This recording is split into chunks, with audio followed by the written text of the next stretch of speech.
Bismillahirrahmanirrahim. Assalamualaikum warahmatullahi wabarakatuh. Salam sejahtera untuk kita semua. Para netizen yang saya cintai, para pimpinan dan kader Partai Demokrat, insan pers dan para wartawan dan hadirin sekalian yang saya hormati.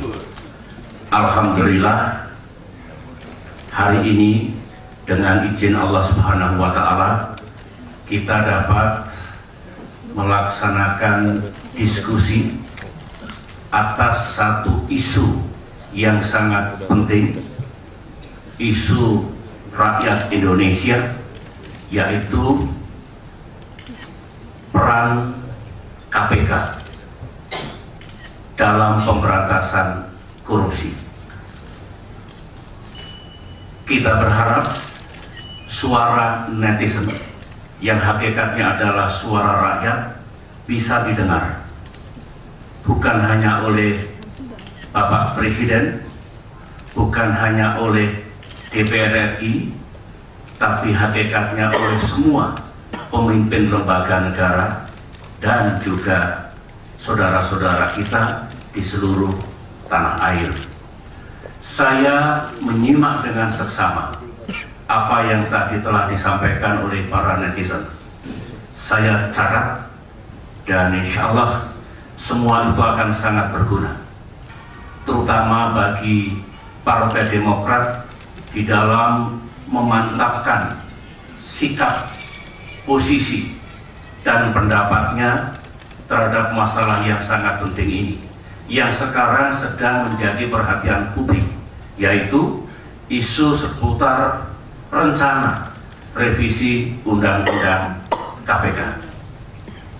Saudara-saudara, sebelum saya menyampaikan pandangan saya, dan tentu saya tidak akan merespons satu demi satu yang disampaikan oleh para netizen, karena sebenarnya bukan untuk saya yang disampaikan tadi, tapi untuk negara, untuk pemerintah, untuk DPR RI dan semuanya. Dan saya berharap beliau-beliau sungguh mendengar apa yang disampaikan oleh para netizen tadi. Saya senang karena bukan hanya saudara telah merespons pesan saya melalui akun Twitter dan Facebook saya, ribuan suara masuk hanya dalam waktu 26 jam sejak itu saya lepaskan.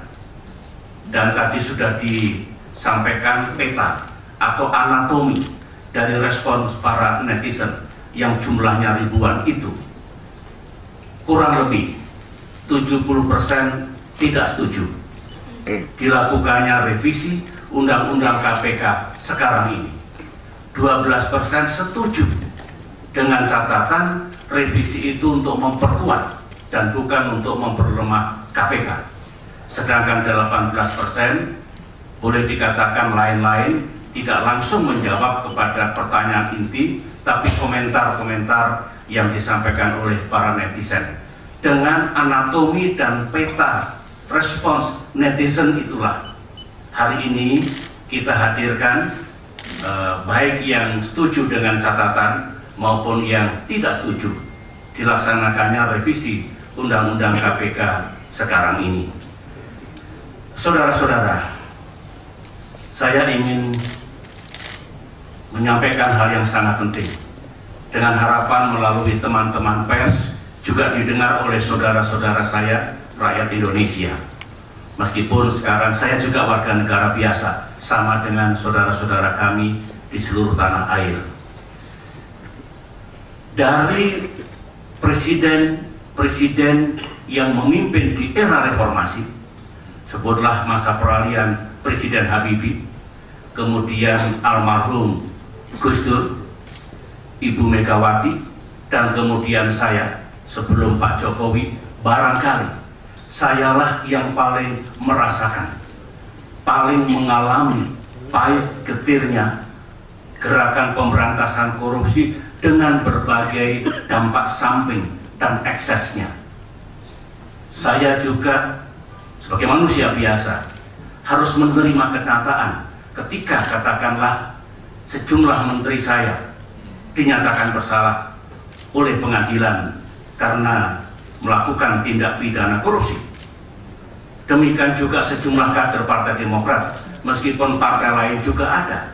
Bahkan besan saya sendiri, meskipun itu dipersalahkan atas keputusan kolektifnya, juga mendapatkan tindakan dari KPK. Saya harus menerima kenyataan itu. Sebagai manusia biasa, sedih saya. Tapi saya harus adil dan tegas. Rakyat Indonesia bisa bertanya kepada para pemimpin KPK, mulai dari Saudara Taufik Rahman Ruki, Saudara Antasari Azhar, Saudara Abraham Samad, atas sikap dan dukungan saya. Saya harus mencegah untuk melakukan campur tangan.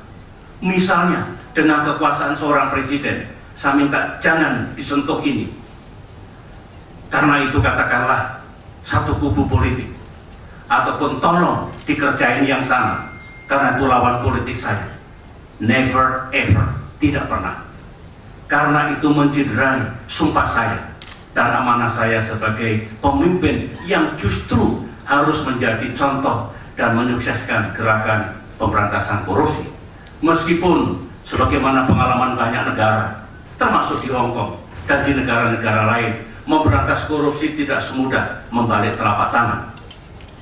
Tetapi gerakan pemberantasan korupsi tidak boleh terhenti, tidak boleh melemah, tidak boleh kendor, apalagi kemudian dibatasi oleh entah undang-undang, oleh struktur, ataupun campur tangan pihak kekuasaan. Saya harus sampaikan itu. Kalau saya egois barangkali ngapain? Karena juga teman-teman dekat saya katakanlah kena, tetapi saya kesatria.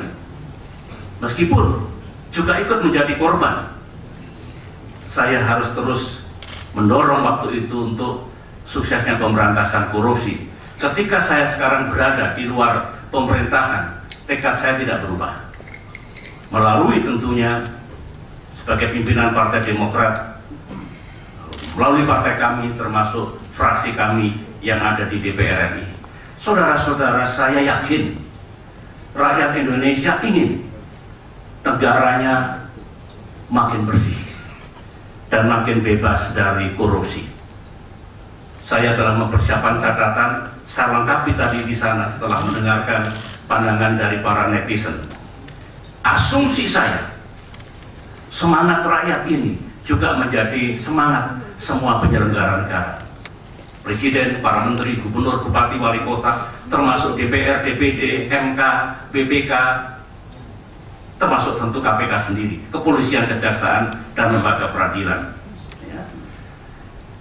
Saya tahu publik sangat peduli terhadap rencana revisi undang-undang KPK ini, termasuk saudara semua tadi, dengan tegas dan jelas. Saya mengerti kalau semua peduli, karena yang muda-muda tentu ingin masa depannya cerah dan bukan sebaliknya gelap. Dan kalau pemberantasan korupsi tidak berlanjut secara agresif, secara insentif, tegas dan tidak pandang bulu, barangkali masa depan kita juga tidak cerah. Memang berat, sudah diberantas dengan berbagai cara, masih ada kasus korupsi. Apalagi kalau dilemahkan, dikendorkan, apa jadinya negara kita di masa depan. Dengan pengantar itu, saya sekali lagi berterima kasih atas apa yang disampaikan tadi, meskipun saya akan teruskan kepada yang mengambil keputusan nantinya, baik di forum Dewan Perwakilan Rakyat Republik Indonesia maupun mitranya pihak pemerintah. Pandangan para netizen mewakili jutaan netizen yang lain. Pada hakikatnya begitu. Saya tadi berkomentar dengan Bung Margiono dan teman-teman yang lain, jernih, logis, bernilai, bebas dari politik. Kecuali satu yang saya baru tahu, anggota Demokrat di Jawa Barat, saudara bukan kader Partai Demokrat, tetapi justru disinilah suara itu menjadi bernilai tentang isu revisi Undang-Undang KPK ini. Teman-teman pers, setelah 1 tahun lebih saya meninggalkan pemerintahan, baru sekali ini saya berbicara secara substantif. Saya menahan diri, tidak sering berkomentar karena saya ingin Presiden Jokowi sukses, pemerintahan sukses. Saya merasakan ketika memimpin dulu tidak semudah yang dibayangkan mengelola kehidupan bernegara dan menjalankan pemerintahan. Bayangkan kalau ditambah dengan gangguan-gangguan. Sekarang ini kondisinya jauh lebih baik. Saya kira tidak segaduh dulu. Baik pers, politik, pengamat, NGO dan sebagainya. Oleh karena itu, ini kesempatan yang baik bagi Presiden Jokowi, pemerintah dan lembaga negara untuk mengemban tugas dengan sebaik-baiknya. Dan apa yang kita sampaikan hari ini sebagai bentuk kecintaan dan tanggung jawab kita agar apa yang dilakukan oleh negara ini mengarah kepada arah yang benar. Ya, apalagi adik-adik saya, anak-anak saya, para netizen yang ingin melihat Indonesia cerah 10, 20, 30, 40 tahun mendatang. Saudara-saudara, saya berpandangan kalau kita membahas isu seputar revisi Undang-Undang KPK ini, kita harus lebih rasional dan jangan terlalu emosional. Jangan melihatnya secara hitam putih, ya, apalagi terbelah dalam 2 ujung yang sama-sama ekstrim. Kemudian harapan saya kepada siapapun yang punya kehendak untuk melakukan perbaikan terhadap KPK, sebagaimana perbaikan terhadap kepolisian, kejaksaan, lembaga peradilan, dan lembaga negara yang lain, semua itu juga berangkat dari niat yang benar untuk kepentingan rakyat, bukan kepentingan sesaat, bukan kepentingan yang bersifat partisan, apalagi kepentingan kelompok-kelompok tertentu. Mari kita pastikan rakyat wajib mengawasi bahwa setiap ide untuk melakukan perubahan tujuannya harus benar dan sesuai dengan dan atas dasar kepentingan yang benar. Ada 2 ekstrim.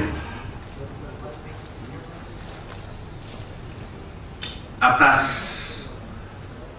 penglihatan rakyat atau pandangan rakyat terhadap KPK ini.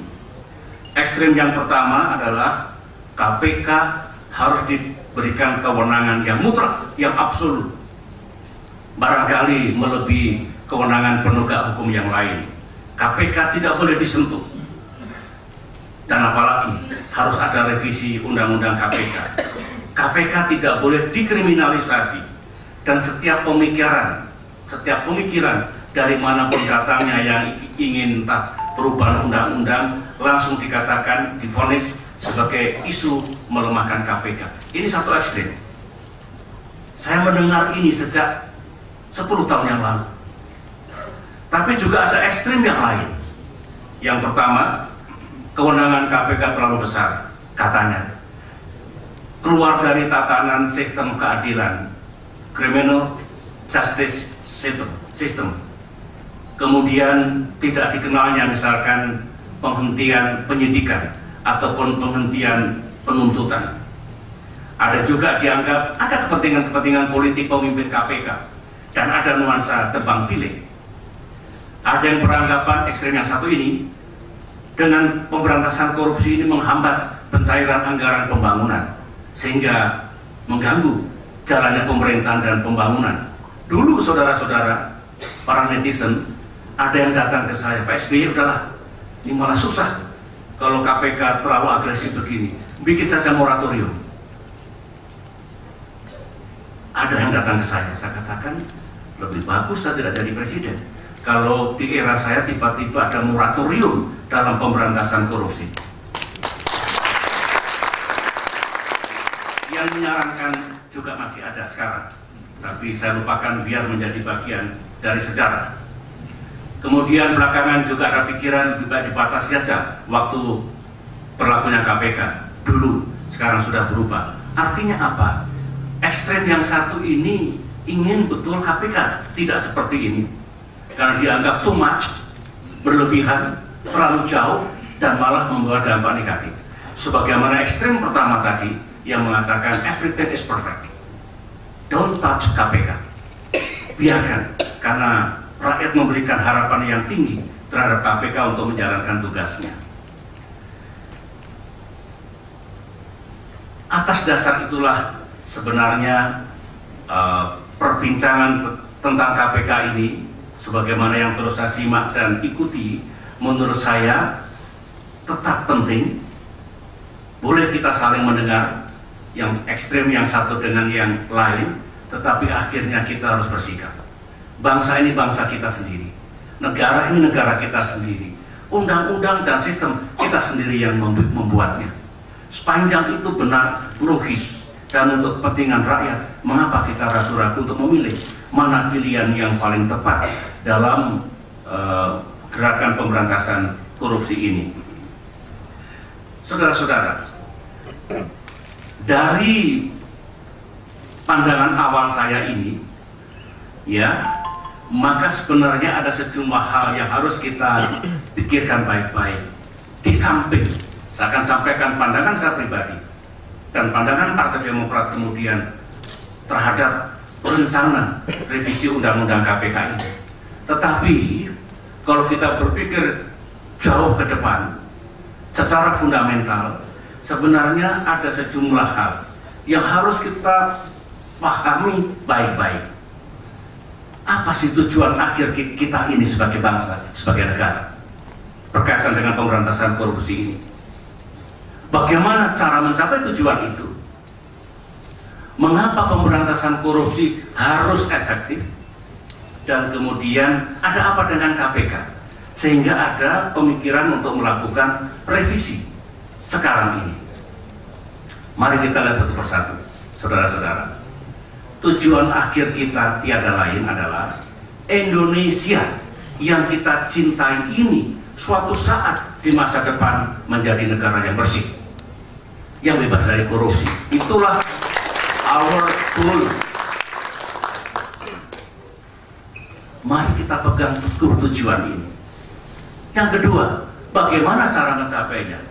Tidak ada resep yang ajaib. Caranya adalah negara melakukan gerakan pencegahan dan pemberantasan korupsi secara serius dan berkelanjutan. Jangan ups and down. Para pemimpin bangsa, semua lembaga-lembaga negara, termasuk rakyat, harus memberikan dukungan penuh, jangan setengah-setengah. Meskipun barangkali teman-temannya, kelompok politiknya menjadi korban, tapi tetap harus dengan penuh mendukung pemberantasan korupsi ini. Dan semua lembaga penegak hukum, bukan hanya KPK, saya ulangi, bukan hanya KPK, termasuk di sini kepolisian, kejaksaan, dan lembaga peradilan, benar-benar menjalankan tugas pemberantasan korupsi secara serius, efektif, tegas, tidak tebang pilih, dan adil. Semua. Oleh karena itu, saya konsisten untuk berpendapat. Ini pendapat saya tidak berubah sejak saya memimpin Indonesia hingga sekarang. Yang harus kuat dan tidak boleh dilemahkan, tentunya bukan hanya KPK, tetapi juga kepolisian, kejaksaan, dan lembaga peradilan. Yang tidak boleh diintervensi juga bukan hanya KPK, tetapi juga kepolisian, kejaksaan, dan lembaga peradilan. Yang harus didukung dan diberikan kepercayaan oleh rakyat, oleh saudara semua, oleh para netizen, tentunya bukan hanya KPK, tapi saudara-saudara juga harus memberikan dukungan agar lembaga-lembaga penegak hukum yang lain benar-benar menjalankan tugasnya dengan baik. Kalau ada kekurangan, kekurangan bisa terjadi di mana-mana, saudara. Kekurangan bisa terjadi di lembaga kepresidenan. Dulu saya juga tidak lepas dari kekurangan. bisa ada di DPR RI, bisa di lembaga-lembaga negara yang lain, bisa di kalangan media massa, bisa di kalangan pemerintahan daerah, kalangan partai politik, juga bisa kelemahan dan kekurangan itu ada di lembaga penegak hukum, entah kepolisian, entah kejaksaan, entah lembaga peradilan, dan mungkin juga KPK. Bisa saja. Nah, kalau sikap kita seperti ini, bukan hanya KPK kita akan kuat, akan melaksanakan tugas dengan efektif dan baik bagi kita semuanya, tapi lembaga-lembaga penegak hukum yang lain juga demikian pada saatnya nanti. Kemudian yang keempat, masih berkaitan dengan KPK. Mengapa yang ketiga, mengapa pemberantasan korupsi harus efektif?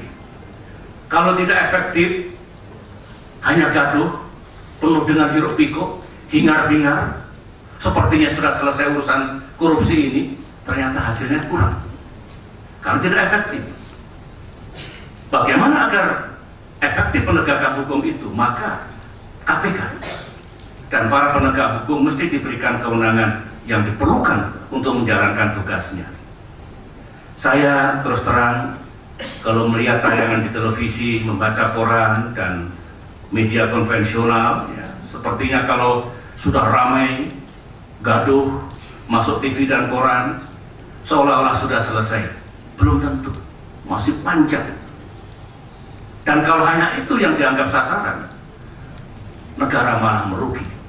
Hasilnya tidak efektif, tidak banyak, tetapi dampak sampingnya kita rasakan. Tentu bukan begitu cara-cara untuk memberantas korupsi yang mesti kita lakukan ke depan.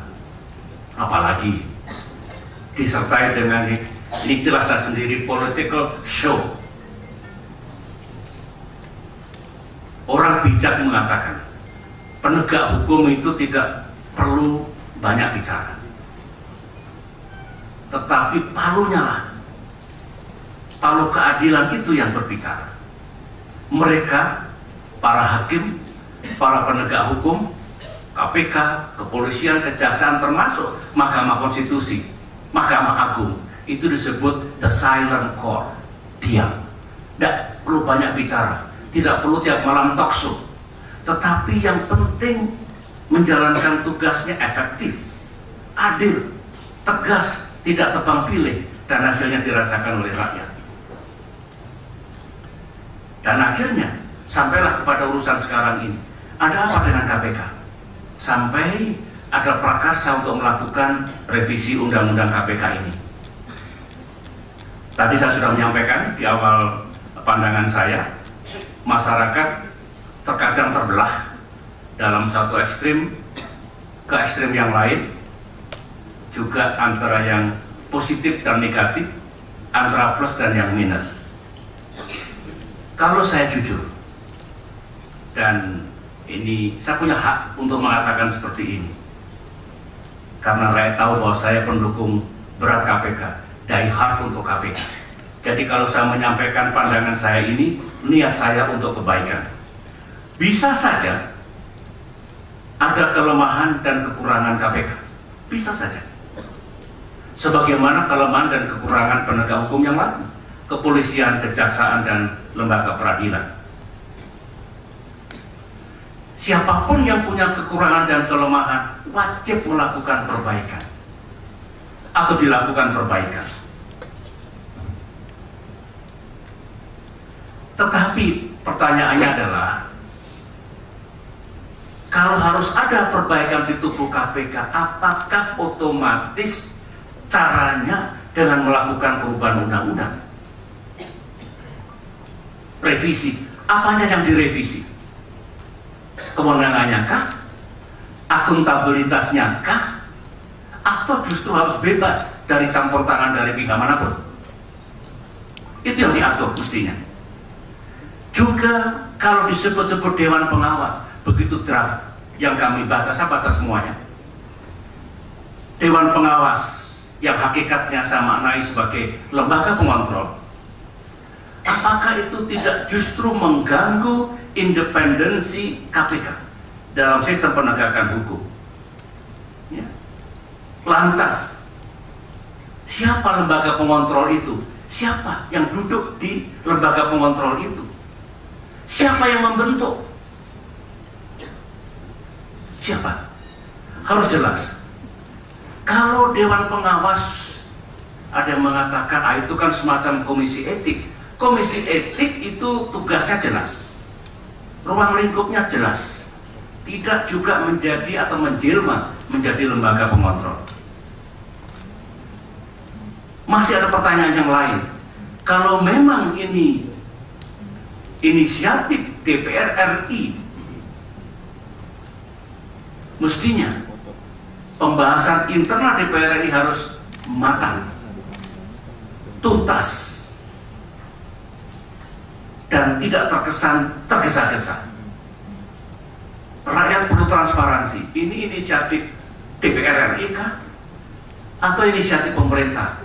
Mari kita bikin terang benderang. Rakyat ingin tahu apa yang sesungguhnya terjadi. Kalau ini usulan DPR RI, apakah materi 1, 2, 3, 4 itu juga sudah dibicarakan dengan semua fraksi? Duduk bersama, lihat one by one, lihat konteksnya, urgensinya, logikanya, dan bagaimana implementasinya nanti dalam praktek. Sudahkah ke situ? Sebelum ditetapkan sebagai RUU usulan atau inisiatif DPR dan kemudian dibahas bersama dengan pemerintah, itulah sistem yang berlaku. Itulah aturan main yang kita sepakati menurut Undang-Undang Dasar dan Undang-Undang kita. Apakah ide dan konsep revisi sudah dibicarakan dengan publik, termasuk forum hari ini? Karena rakyat ingin tahu. Kalau rakyat tidak tahu, pasti curiga. Kemana arahnya ini? Jangan-jangan ini betul-betul melemahkan KPK. Ini urusan maha penting untuk hanya ditetapkan secara tergesa-gesa oleh sebuah lembaga, apalagi lembaga politik, dan tidak mengajak publik untuk melihatnya secara jernih. Inilah saudara-saudara yang harus dibicarakan baik-baik. Jangan terkesan dipaksakan. Dengarkan berbagai pandangan yang jernih dan rasional. Pendek kata, ini pandangan saya, SBY, kita harus cermat dan tidak boleh salah. Marilah kita bantu Presiden Republik Indonesia, pemimpin kita, dan DPR RI juga agar tidak salah dalam tindakannya. Yang terakhir, saudara ingin tahu sebetulnya bagaimana posisi dan pandangan konkret saya dan Partai Demokrat terhadap rencana revisi Undang-Undang KPK ini. Partai Demokrat, baik Dewan Pimpinan Pusat maupun fraksi Partai Demokrat telah melakukan pembahasan yang serius, sungguh-sungguh, dan detail. Pembahasan itu saya pimpin sendiri. Saya bertanggung jawab terhadap sikap dan posisi Partai Demokrat nanti di DPR RI, karena saya memimpin penelaahan, pengkajian terhadap draft yang sudah disiapkan oleh DPR RI sekarang ini. Saya baca, kami diskusikan di internal Partai Demokrat tentang Dewan Pengawas, penyadapan, penyitaan, dan juga urusan penghentian penyidikan ataupun penghentian penuntutan SP3. Partai Demokrat dan saya pribadi berpendapat draft revisi Undang-Undang KPK yang disusun oleh DPR RI yang teksnya ada justru bisa melemahkan KPK karena bisa menimbulkan dualisme. Sebagian dari saudara juga mengatakan bisa menimbulkan konflik otoritas di tubuh KPK. Juga kalau saya baca, saya renungkan, saya cermati, saya bayangkan bagaimana bekerjanya KPK, hubungan KPK dengan kekuasaan, maka dengan konstruksi undang-undang perubahan atas KPK ini bisa membuka ruang atas intervensi kekuasaan, baik langsung maupun tidak langsung. Baca secara tenang, bayangkan bagaimana prakteknya nanti bisa menimbulkan ruang bagi sebuah intervensi. Sekali lagi, baik langsung maupun tidak langsung. Oleh karena itu, kami menolak dan tidak setuju dengan draft revisi Undang-Undang KPK yang disiapkan sekarang ini. Dan suara ini akan kami bawakan nanti dalam rapat paripurna DPR RI minggu depan.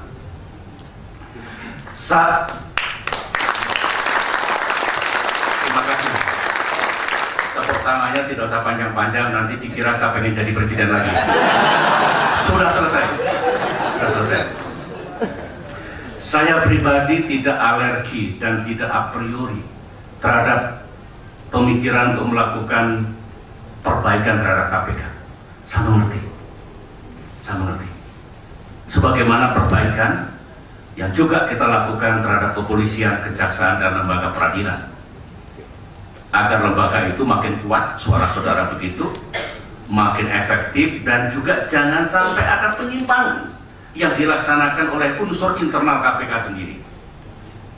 Saya tidak alergi, tidak a priori sepanjang konsep dan cara perbaikan yang tepat dan benar, dan justru tidak menimbulkan persoalan baru, apalagi membuat KPK lemah dan rawan untuk intervensi. Yang jelas penglihatan kami, kajian kami, draft yang sekarang ini bakal membuat KPK lemah dan menimbulkan persoalan baru yang sebenarnya tidak dikehendaki.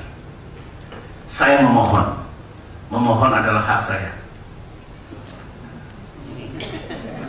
baik kepada DPR maupun pemerintah, untuk tidak tergesa-gesa untuk menetapkan revisi Undang-Undang KPK ini, apalagi jika dilakukan melalui pemungutan suara atau voting di DPR RI. Masalah ini, teman-teman, terlalu besar dan terlalu berbahaya untuk diputuskan melalui voting, too big and too dangerous. Untuk ditetapkan melalui voting di lembaga politik, apalagi jika suasana voting nanti sangat terbelah, dewan sangat partisan dengan prinsip yang kuat menang, begitu. Yang kuat pasti benar, the might is right. Saya kira akan mencederai rasa keadilan. Bagaimana sesungguhnya sebuah undang-undang itu disusun. Orang bijak mengajarkan, janganlah kita selalu membenarkan yang kuat, tapi perkuatlah kebenaran. Sebenarnya ya, saudara-saudara, saat ini sesuai dengan sistem dan aturan main, bola itu masih berada di DPR RI. Bung Hinca Panjaitan benar, masih di Senayan, belum dioper dan bolak-balik ke istana, ke pemerintah, belum, not yet. Oleh karena itu sebenarnya pemerintah tidak harus memberikan komentar dan tanggapannya. Sungguh pun demikian, karena rakyat memberikan kepeduliannya yang tinggi. Saya pribadi, mungkin rakyat juga, sungguh ingin mendengarkan posisi dan pandangan Presiden Jokowi. Semoga beliau mendengar, dan saya berpendapat bangsa ini perlu mengetahui kehendak dan pikiran beliau, pemimpin kita saat ini, berkaitan dengan revisi Undang-Undang KPK secara utuh. Kita ingin pandangan beliau secara utuh, supaya kalau bangsa ini berjalan di tengah-tengah kebingungan, ada jalan yang ditunjukkan. Kalau ibarat kita berada dalam kegelapan, ada pelita yang bisa menerangi akan kemana arah perjalanan bangsa ini, termasuk arah pemberantasan korupsi dan termasuk peran KPK-nya. Saya yakin Presiden Jokowi, sebagaimana presiden-presiden sebelumnya, ingin berbuat yang terbaik untuk negeri tercinta ini. Dan terakhir ini kepada KPK, jagalah amanah yang diberikan oleh rakyat. Jangan berbuat salah, jangan ada konflik of interest, karena KPK mendapatkan kepercayaan rakyat yang sangat tinggi. Rakyat, saya pribadi sangat berharap terhadap KPK. Oleh karena itu, kekuasaan yang besar ini jalankan dengan penuh amanah, dan kemudian semuanya digunakan untuk pemberantasan korupsi yang mesti dilakukan secara tegas, adil, tidak tebang pilih, dan juga efektif.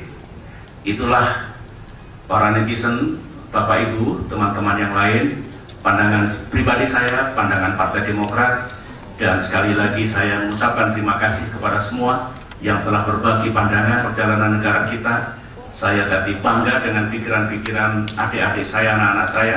Semoga sukses untuk menjadi pemimpin-pemimpin di masa yang akan datang. Terima kasih pemirsa. Assalamualaikum warahmatullahi wabarakatuh.